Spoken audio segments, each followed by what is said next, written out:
Shalom and welcome to our program. I'm Miles Weiss. And I'm Catherine Weiss, and welcome to our program on the Back to Jerusalem movement. This is so exciting, Catherine. I have to say that to be connected to the underground church in China with the power that they are expressing and bringing the gospel to the whole world with their eyes on Jerusalem. You know, the reason why they got in touch with us is because of our Gates series. You may remember we did a series on the gates of Jerusalem, which you can see online or you can purchase from us. But we have a mandate to teach about the ancient history of the land as well as the prophetic future. Well, one of the most wonderful things that's happening right now is that God is raising Israel to salvation and the nations to salvation at the same time. And it's like life from the dead. It's happening. It's happening at this time. You know, Lazarus was dead, right? And God, we know that from the scripture, but and it's almost like Israel is like a picture of Lazarus. God is calling Israel forth out of the dead. And just like God raised Lazarus, He has raised His people up, and they have sinew, they are moving, they are alive, just as the Chinese church has been called forth at this time to stand with Israel. They understand the scripture. They read it, they see it, they don't replace themselves.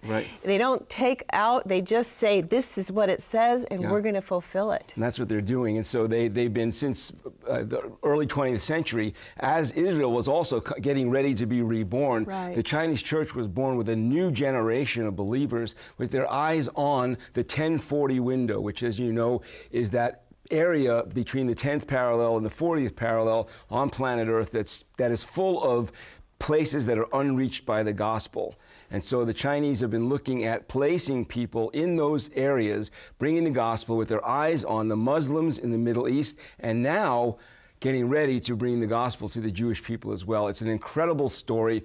We're looking forward to bringing it to you today. So let's go to my interview with Brother Yunom, one of the founders of the Back to Jerusalem movement. Brother Yunom, thank you for being with us. Hallelujah, shalom.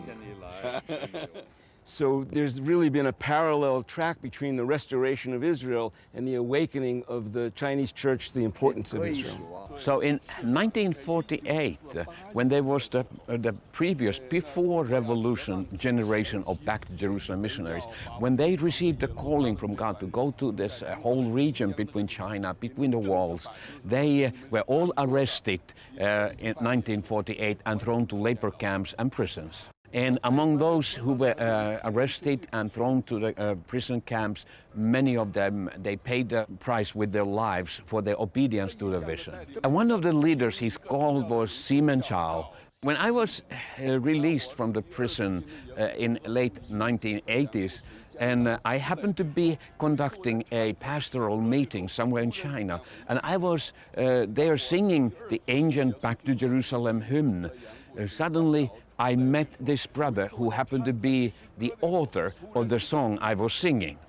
There was a little problem with my singing because in China we don't have any written formats for the songs, and so I had changed some words in his song. He had been singing that the shepherds they are looking towards west, and I was singing they are looking forward, and he was so upset about that. I totally did not understand why are all these shepherds supposed to look towards west, because I had never heard about this vision, Back to Jerusalem, towards west. So I thought that we rather look forward and we march forward, and that's why he was offended.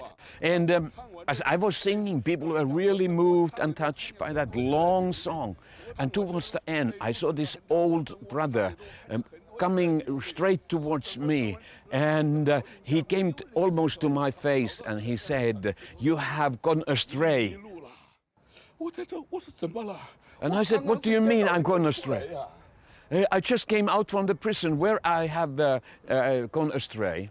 And some of the brothers, my co-workers, they recognize this old brother and say, "Don't be upset. He is the author of the song, and you have messed up his song, and that's why he's so upset." And that happened at the time. I had been 7 years in the prison, and I remember all those years, how many times I doubted God's calling, and I said, why is this happening to me? And then I heard that this brother had been 40 years in the prison, and I was wondering, how did he overcome all these years? And I just went to this brother with very humble voice. I said to him, Uncle Zhao, how was it possible that you survived almost 40 years in the prison? He was a person who always expressed himself with songs. So he started to sing that same song he had been singing every night in the prison camp. 走出流泪谷啊，还有几程；走回耶路撒冷，还有几程，还有几程，还有几程。 As you can see, that story was very moving. I was moved to tears along with Brother Yun. Right. His story is so miraculous, so full of the intervention of God, the Holy Spirit, that I need to tell you a few items from it. At 17, he fasted for 100 days on a small bowl of rice per day, asking God to send him a Bible. He finally received one. He had a Bible. It was what he wanted more than anything. Think about the value that he placed on the Word of God. And then he was imprisoned 3 times, and the 3rd time he was in jail, it was a maximum security prison. He was beaten. His legs were crippled. And one day, shortly after that crippling, he heard the Lord say to him, "Today I want you to leave the prison." Amazing.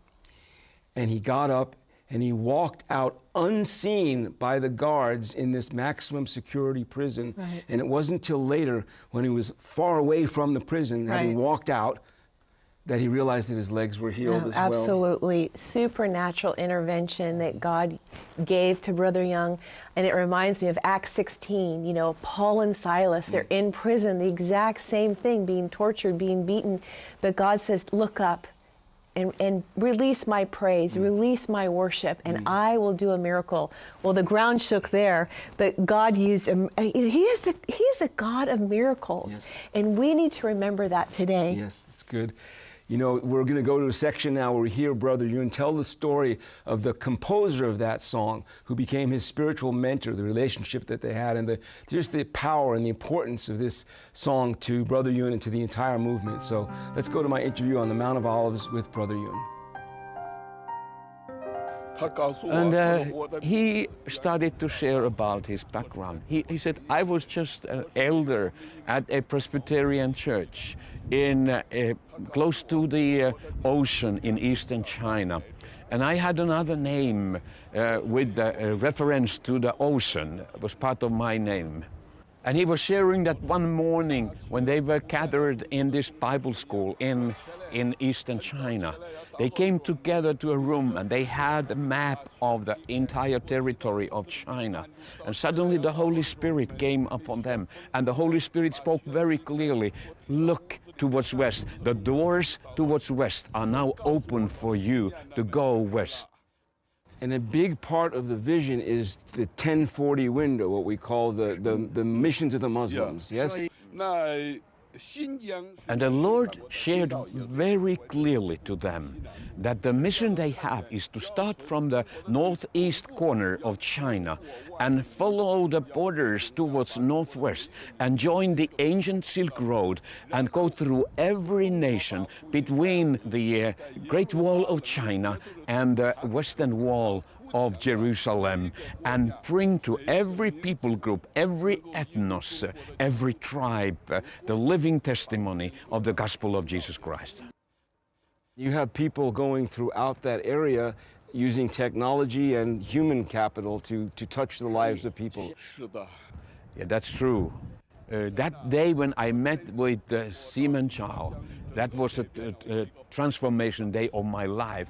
My entire vision and direction for my ministry was totally changed. And all of the brothers who were there, we comforted this old brother. We said, your vision is still alive, and we are here, and we want to be the ones who will really take this action and bring the gospel within our generation to all these nations.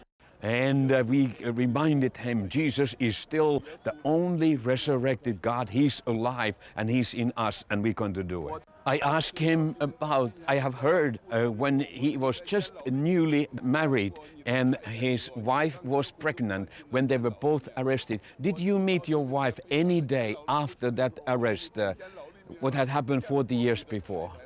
And he said, my wife became pregnant just a few weeks before we were arrested.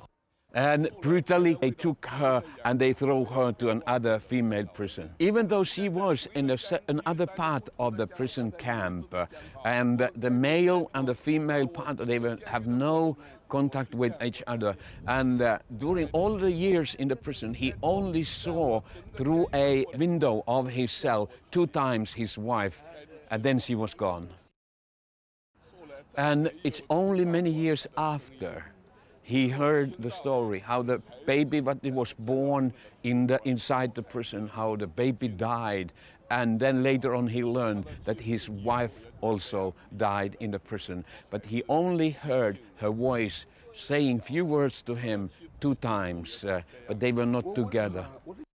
And I asked him, brother, how many years you were there? And he said, almost 40 years. And he said that when I walked out from the prison after almost 40 years, my biggest desire and dream was I can reconnect with all those other brothers and sisters having the same vision back to Jerusalem. But I could not find any of them. Most of them, they have died during those years in the labor camp in the desert. And the others were already so old and they were not active in any kind of ministry anymore. And this meeting was a transformation day for the Back to Jerusalem mission. The previous generation from 1920s to 1940s, they were carrying the vision, but they never were able to leave the borders or go through the borders of China. But now, today, from that meeting with him, a new generation of leaders and missionaries have risen in China, and we are now going to all these nations between China and Jerusalem. The vision is exactly the same today at the church, but the first generation of missionaries, their dream and vision was that they will personally walk to every village between China and Jerusalem, and they will preach the gospel verbally. But today, because of the development and media and all kind of MP3s and all kind of possibilities that we have, the Chinese missionaries, they are personally going into these areas, but they can multiply their influence by filling the air in these most restricted areas of the world with a new presence of Kingdom of God. So we are using every way possible to get people to hear the gospel of Jesus Christ. So you are living out the words of the prophet Daniel, who said that knowledge would increase and that people would go to and fro, and the technology is allowing the gospel to spread in multiple ways. So we are using everything in the book, media, internet, and senders that they will carry on their body, in their backpacks, and we will increase the message, the presence of the message.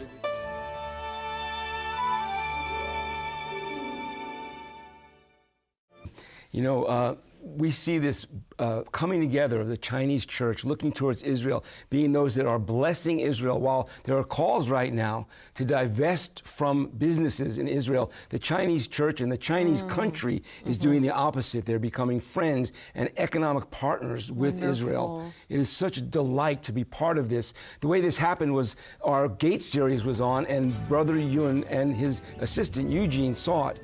Eugene came to see us in San Francisco, and from there this relationship developed. Now, I had a chance to speak with Brother Eugene, who is an American working with Brother Yunon, and they are placing people around the world in the most difficult places in the world to preach the gospel. Let's go to my interview with Brother Eugene. Brother, thank you so much for being with us for this program.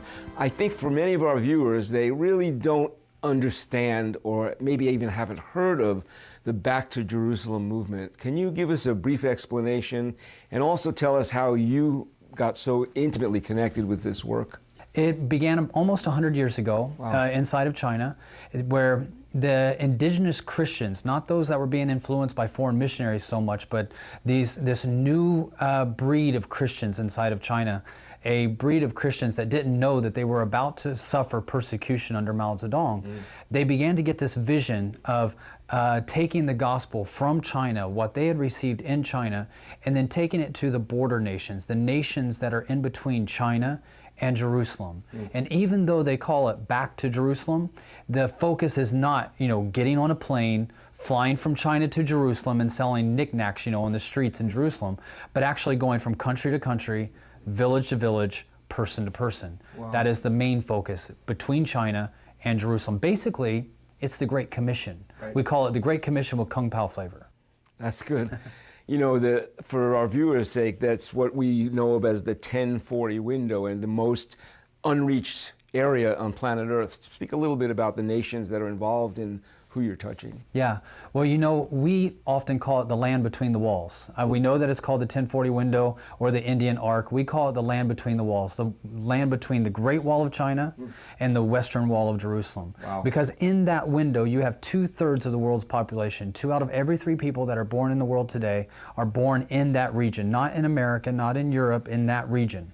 However, and this is an older number, but from the World Evangelistic Research Center says that out of every $100 given to missions in America, and this is an American number, but it's indicative of the Western world in general, out of every $100 given to missions, only about 2 pennies makes it to unreached people groups, and only 1 penny makes it into that area between China and Jerusalem. That is devastating. And that is actually, I think, highlights the need for the gospel. Think about this. Think about the poorest areas in the world. Think about the most volatile, the most violent, the most aggressive against Christianity. Those countries, where are they at? They're primarily between China and Jerusalem. That area, I have to say, if I was born there, I'd be pretty mad myself if I knew that the rest of the world had an answer that would give me freedom, give me justice. I mean, justice really isn't available in these areas. I mean, we think about, if you do something, well, that's not right. Well, who do you go to? You have the police, or you have the magistrate, or you have a judge. They don't have that in these areas. Why? Because it's an area that is in darkness without Jesus Christ, without the idea of right and wrong. And to bring that righteousness, the Chinese believe that they have been called to move into that window, that area between the Great Wall of China and the Western Wall of Jerusalem. Well, it's really sobering, because it's a martyr's call, because many of the people that are going to leave China may never return. Yeah. Well, that's one of the reasons why resources might be so slim coming from the Western Church into that region. Why? Because a lot of people want to go to the safe areas. Think about the majority of missions today. The majority of missions today are what? If you just think about your own church, most of the time it's short-term mission trips. Right. Short-term mission trips usually include, getting a group of people together. They want to go to a safe place. They don't want to go to a dangerous place, especially if you're going to be sending your kids. You go to a Holiday Inn that's, close to a disaster area. You go to an area, you help out for a day, 2 days, maybe a week, maybe 2 weeks. You get a couple good Facebook photos, and then you go back home. Ouch. But actually, the Chinese have a vision to take the gospel into the hardest to reach areas. Now, those hardest to reach areas are not your prime locations for holiday resorts. These are places that are difficult. And the Chinese actually feel that they have been uniquely designed just for this task. When I share with them and say, you know what? If you go into North Korea, if you go into Pakistan, you go into Iran, and you share the good news of Jesus Christ, you might be arrested, you might be persecuted, you might even die. And they say, Eugene, we've been doing this for generations. Wow. We know the risk. We know the cost. We've been doing this for a while. It's almost as if they have gone through the seminary of hard knocks, the persecution that has brought them through to be uniquely prepared for this time and place of our generation. I think you've already answered the question I was going to ask, which is why are you so connected? And I can see the passion that this is cutting edge gospel, and where else would I go? What else would I do? I think you've answered it without words. But what about the fruit regarding, let's say, the Muslim people? As we get to close here, how is there, do you see breakthrough? Do you see things happening in the Muslim world? Well, right now, where we're at right with the Chinese, they are working in places like Sudan, like Somalia, like Iran, most recently Iraq. In northern Iraq, right now, as you and I are talking, the Chinese have been working in an area that's only about 30 miles north of Mosul, only about 16 miles north of where the ISIS front lines are. In that region, we have seen lots of people come out of the ISIS-controlled areas looking for help. There are United Nations camps there, but not a lot of people actually on the front lines preaching the gospel. The Chinese have been working there, sharing the good news, and here's what they're doing right now. There have been these girls that have come out that have been former slaves of ISIS. Yes. The Chinese are working together with them to build a house, a safe house, where these girls can go and be kept safe, and where they can be given counseling, they can be given unique education, as well as training to help them get jobs. Wow. These people have seen the love of Christ, and they are coming to Christ.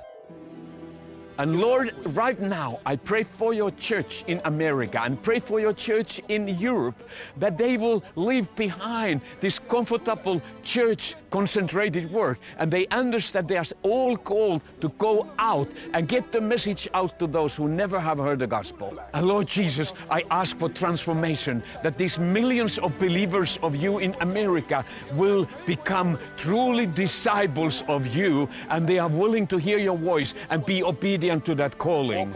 In the name of Jesus, I proclaim that kingdom of God will come once again upon America, and your will be done in the lives of the believers in America, that they will find a way back to their first love and commitment to the gospel of Jesus, and raise up people to become intercessors for Back to Jerusalem vision, and raise up people who are willing to sacrificially give donations and keep resources for this, so that we can get fulfillment to the Great Commission and to Back to Jerusalem vision.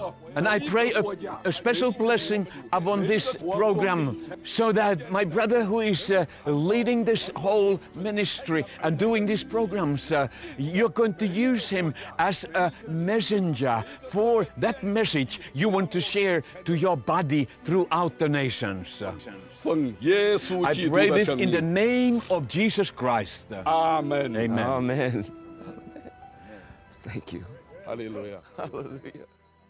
I think you can tell how humbling it is to be with men and women of God of this stature. Yeah. These folks have given themselves to the simple truth of the gospel, putting their lives on the line. Many of them leave China with a one-way ticket. They don't know that they'll ever go back.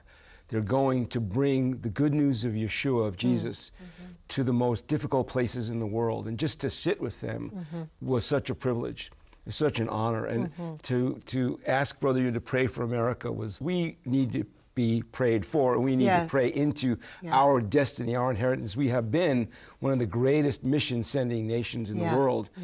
And we need that now. We need to recover our first, really an honor for me, because love, recover our desire to see the gospel go forth in our land and around the world. Absolutely. You know, I just want to personally thank you for supporting this ministry that enabled us to bring this message to Brother Young and to the Chinese church, and that God is doing something supernatural in this hour. You know, Miles and I have traveled to India and Africa and Russia, and now we feel like God's calling us to China to partner with this. And we know that it's because of this ministry that that door was opened up, and they have contacted us, and we will continue to work with them to bring that revival information about Israel, and they're going to bring the fire to us, and hopefully we can all just partner, because the Lord is coming soon. You can really see it unfolding in stages, because their original vision was, you know, north to the Buddhists and south to the Hindus and west to the Muslims, and now by seeing our program and by getting to know us a little bit, they are really focusing on, well, what then? You know, how will it be when we actually walk through the gates. Yeah. And we're standing within the gates of Zion, and that's what they're looking There's at. so many other ministries. We're not the only. There's so many other ministries that have partnered with the Chinese church that are that have the Israel mandate on them. But we know that God, and they said to us, no, we want you. We want you. We kept saying, are you sure? There might be somebody else. And the Lord says no. So we want to thank you and pray for us as the Lord leads our path. Yeah. So we always want to close our program by reminding you, Psalm 122 verse 6 tells us, Shalu Shalom Yerushalayim. Pray for the peace of Jerusalem.